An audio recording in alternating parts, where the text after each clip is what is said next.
Orang selalu berpikir pengaruh setan itu pertama-tama itu yang aneh-aneh. Salah.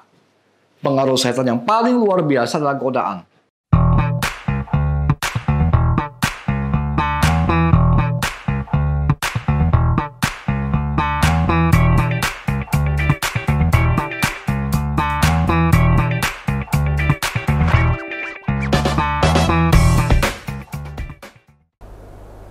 Yang aneh-aneh malah jarang sebenarnya. Kayak kerasukan segala apa. Nah, itu jarang. Jarang ya. Ya kan? Itu kasus satu di antara mungkin 500 atau 1000 lah. Ngerti nggak? Bahkan 1000 lebih. Tapi yang sering terjadi itu kan godaan yang paling mematikan. Itu orang selalu lupa. Apa sombong itu termasuk? Lah itu. Lu kan udah hebat nih. Dulu kan lu miskin. Sekarang udah punya mobil nih. Iya, betul. Kenapa nggak sih bangga dikit nih? Betul. Nah, ini kan sugesti yang kita gimana? Udah kita lemah tambah lagi dibakar, diprovokasi gitu kan. Nah itu justru yang kadang-kadang orang lupa. Sehingga orang kadang-kadang tanya saya, mau yang aneh-aneh gitu loh. Salah. Eksorsisme sendiri belum aneh-aneh. Dia maunya melihat aktivitas setan yang aneh-aneh. Itu kan sebenarnya itu aneh juga kan. Padahal yang paling tidak dilihat dia justru yang paling berbahaya, yaitu adalah godaan. Sederhana kok sebenarnya.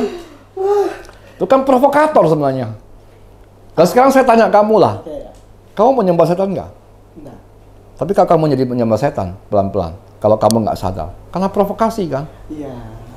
Lihat godaan Tuhan Yesus, kan pelajaran yang paling berharga.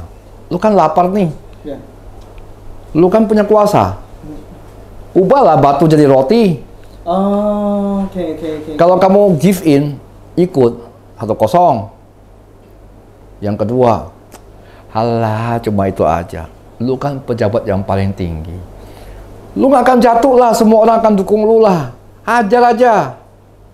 Kalau nomor 2 masuk 2-0. Lama-lama setan muncul. Sudah nggak usah capek-capek lah. Lu nyembah gua aja lah, semua gua kasih lu lah. Pasti semua akan oke. Tapi kalau ditanya, lu menyembah setan nggak? Nggak ada yang mau. Tapi lama-lama orang nggak mau jadi sembah setan adalah orang yang penyembah setan. Jadi sebetulnya itu yang paling bahaya. Orang itu nggak sadar gitu ya. Ternyata. Justru itu masalah yang paling besar. Ya kan? Jadi yang segala kerasukan, segala apa itu nomor sekian sebetulnya. Sebenarnya nggak ada artinya.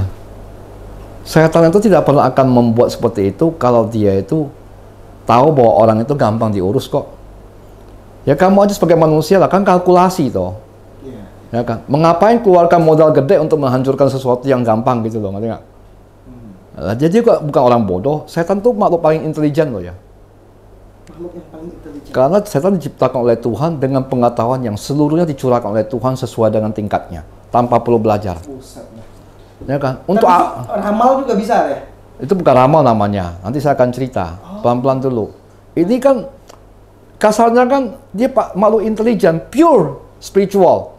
Dia tidak perlu belajar. Jadi pengetahuannya dia itu dicurahkan, infuse sesuai dengan tingkatannya. Jadi dia tahu semua. Ya beres toh.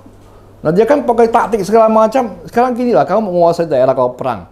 Kalau usahanya cuma minimal, ngapain usaha berat? Bisa pakai cuma hanya tentara 1000 orang, ngapain keluarkan apa rudal yang paling canggih gitu kan, pemborosan gitu loh. Nah itu setan seperti itu. Nggak perlu yang aneh-aneh Pak sebenarnya tuh. Manusia sendiri juga punya, sejak jatuh dalam dosa asal, manusia itu sudah mempunyai luka yang namanya konkupiscensi dalam ajaran Katolik. Yaitu kecenderungan berbuat dosa. Itu kan luka yang gampang dikorek. Dan setan tahu, ya itu yang dipakai selesai kok. Buktinya banyak orang berbuat jahat tidak perlu karena kerasukan setan. Iya betul. Dengan sadar mereka lakukan itu. Ya karena godaan kan. Itu kan yang paling bahaya. Contoh lah kamu bunuh orang. Ya. Kalau kerasukan kan nggak dihukum. Ya. Kamu bisa dibuktikan loh ya. Yang terjadi kan bukan karena kerasukan, memang karena nafsu ingin bunuh orang. Biasa aja toh sebenarnya. Itu yang paling berbahaya.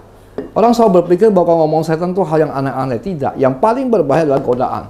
Dan jujur aja kita semua jatuh dalam godaan kok.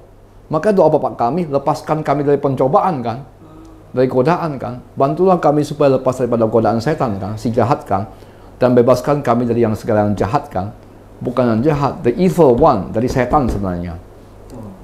Ya kan? Itu kan doa Bapa kami sebenarnya. Tuhan yang mengajarkan kita supaya dilepaskan dari godaan dan dilepaskan dari setan yang menggoda. Itu kan sebenarnya luar biasa sebenarnya godaan itu. Percaya nggak, semua kita jatuh karena itu. Apa perlu setan menampakkan diri menakuti kita, malah nggak jadi kok dia kok. Coba setan menampakkan diri, kita nggak berbuat dosa malah percaya Tuhan kan? Kenapa? Ketakutan kan? Justru itu. Kamu tahu nggak godaan setan yang paling besar? Dia menggoda manusia, mengatakan dia tidak ada. Gitu ya? Jadi godaan paling besar dari setan kepada manusia modern adalah supaya manusia percaya setan tidak ada. Sehingga dia bebas bergerak kemana-mana. Kalau kamu tidak percaya ada musuh, ya semuanya mau apa kamu setanya kamu. Maka terminologi hidup Kristiani yang paling kurang dibahas adalah spiritual combat, perjuangan rohani. Di situ ada unsur setan, kedagingan setan. Dan sama kayak kemartiran putih itu ya? Ya sama, itulah kemartiran putih dan kemartiran merah sama aja. Kemartiran merah itu karena dibunuh, kemartiran putih kan karena hidup rohani, itu kan perjuangan. Nah, di situ kan ada melawan daging, kedagingan kita. Melawan setan yang menggoda kita lewat kedagingan. Sebenarnya itu kan paling gampang. Dan godaan setan paling gede di dunia ini adalah menggoda manusia untuk tidak percaya bahwa setan itu ada. Ya kalau kamu punya musuh, tapi dibuat seolah nggak musuh, mati nggak kamu? Itu kan? Itu bukan musuh dalam selimut lagi. Musuh tidak ada tapi ada gitu loh. Musuh tidak ada tapi ada. Itu yang paling bahaya. Oke, baik Romo. Sebelum kita melanjutkan, kita break sebentar Romo. Ya, kita akan lanjut sesi berikutnya. Kita tunggu. Makasih.